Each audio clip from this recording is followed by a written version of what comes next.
Trump انتظامیہ کا ایران میں غیر فوجی اہداف پر حملوں سے متعلق غور۔ ایران نے خبردار کیا ہے کہ ایران پر حملہ ہوا تو اسرائیل اور خطے میں امریکی اڈے ایران کا ہدف ہوں گے۔ امریکی اخبار نیو یارک ٹائمز نے دعویٰ کیا ہے کہ صدر ٹرمپ کو ایران پر فوجی حملوں کے آپشنز پر بریفنگ دی گئی۔ امریکی صدر نے ایران پر حملوں کا حتمی فیصلہ ابھی نہیں کیا۔ ٹرمپ نے حال ہی میں ایرانی قیادت کو خبردار کیا تھا کہ اگر مظاہرین کو قتل کیا گیا تو وہ ان پر سخت حملہ کریں گے۔ ایرانی پارلیمنٹ کے اسپیکر محمد باقر قالباف نے کہا کہ امریکی صدر کو مشورہ ہے کہ ہوشیار رہیں۔ ایران پر حملہ کرنے کے مشورے وہی دے رہے ہیں جنہوں نے آپ کو بتایا تھا کہ مشہد پر قبضہ ہو گیا، اس لیے غلط اندازہ نہ لگائیں۔ ایران پر حملے کی صورت میں اسرائیل کے ساتھ ساتھ خطے میں موجود تمام امریکی فوجی اڈے ہمارا ہدف ہوں گے۔ ہم اپنے آپ کو صرف رد عمل تک محدود نہیں رکھیں گے۔ دوسری جانب ایران میں پرتشدد مظاہروں کے 200 سے زائد منتظم گرفتار، بڑی تعداد میں اسلحہ برآمد۔ اسرائیل کے لیے جاسوسی کے الزام میں ایک غیر ملکی شہری گرفتار کیا گیا۔ پاکستان میں ایران کے سفیر کا کہنا ہے کہ ایران میں کل رات سے مجموعی طور پر امن ہے۔ تہران اور دیگر بڑے شہروں میں کسی نمایاں بے امنی یا ہنگامہ آرائی کی اطلاع نہیں ہے۔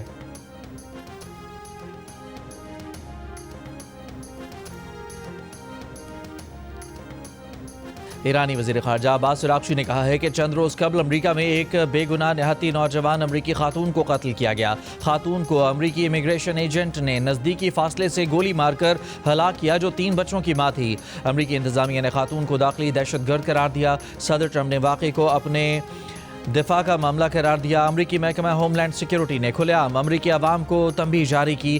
یہاں ایران میں پولیس اہلکاروں کو حقیقی دہشت گرد قتل کر رہے ہیں۔ ان دہشت گردوں کی نگرانی وہ عناصر کر رہے ہیں جنہیں مائک پومپیو موساد کے ایجنٹ قرار دے چکے۔ ایرانی وزیر خارجہ نے کہا کہ اس حوالے سے ہمارے پاس ناقابل تردید ٹھوس شواہد موجود ہیں۔ کیا ایران میں احتجاج واقعی آزادی کے لیے احتجاج دکھائی دیتا ہے؟ کیا یہ مناظر امریکی انتظامیہ نے اپنے ہی ملک کی سرحدوں کے اندر کبھی برداشت کرے گی؟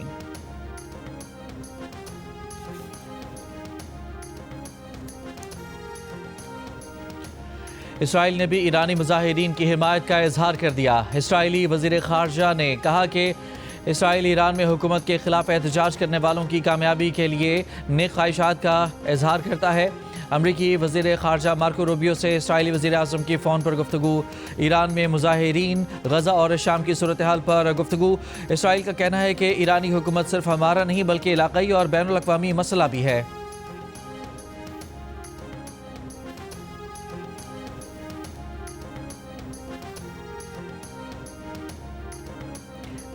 وزیر اعلیٰ خیبر پختونخوا سہیل آفریدی نے نہ باغ جناح کراچی میں جلسہ کیا، نہ مزار قائد کے گیٹ پر پاور شو کیا۔ شہر کے مختلف مقامات کا دورہ کرتے ہوئے نمائش شرنگی پہنچے۔ اردو اور پشتو زبان میں کارکنوں سے انتہائی مختصر خطاب کر کے روانہ ہو گئے۔ خطاب میں کہا کہ عوام ڈی چوک جانے کو تیار ہیں، بانی پی ٹی آئی کی کال کا انتظار ہے۔ اس سے پہلے باغ جناح کے اطراف سارا دن پی ٹی آئی کارکنوں اور پولیس کے درمیان آنکھ مچولی ہوتی رہی۔ گرو مندر سمیت جلسہ گاہ کے اطراف مختلف علاقوں میں پی ٹی آئی کارکنوں کے پتھراؤ سے ایک پولیس اہلکار زخمی ہوا۔ نمائش شرنگی کے قریب پولیس نے کارکنوں پر لاٹھی چارج کیا۔ ہلڑ بازی کرنے والے 30 سے زائد افراد حراست میں لے لیے گئے۔ پیپلز شرنگی، مزار قائد، خدا داد کالونی، گرو مندر اور نمائش سمیت مختلف سڑکوں کی بندش سے شہر میں ٹریفک کا نظام متاثر رہا۔ مختلف سڑکوں پر ٹریفک کی روانی شدید متاثر رہی۔ ٹریفک پولیس کا دعویٰ تھا کہ شہر میں کہیں بھی ٹریفک جام نہیں ہوا۔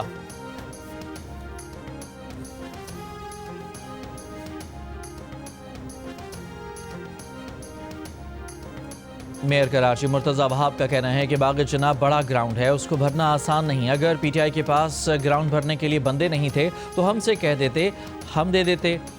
سہیل آفریدی اگر سیاست کرنے سندھ آئے ہیں تو ہم حاضر ہیں۔ سندھ کے وزیر ناصر شاہ نے کہا کہ پیپلز پارٹی کو بھی باغ جناح میں جلسہ کرنا ہو تو وفاق سے اجازت لیتے ہیں۔ تحریک انصاف کے رہنما اسد کیسر نے کہا کہ آئین اور قانون ہمیں جلسے کی اجازت دیتا ہے۔ پرامن احتجاج کا حق سب کو حاصل ہے۔ میثاق جمہوریت پر ہر ایک سے بات کر سکتے ہیں۔ وزیر مملکت بلال اظہر کیانی نے کہا کہ پرامن احتجاج اور پی ٹی آئی 2 الگ الگ چیزیں ہیں۔ اپنے صوبے میں کام کرنے کے بجائے وزیر اعلیٰ سہیل آفریدی دیگر صوبوں میں پہیہ جام کرنا چاہتے ہیں۔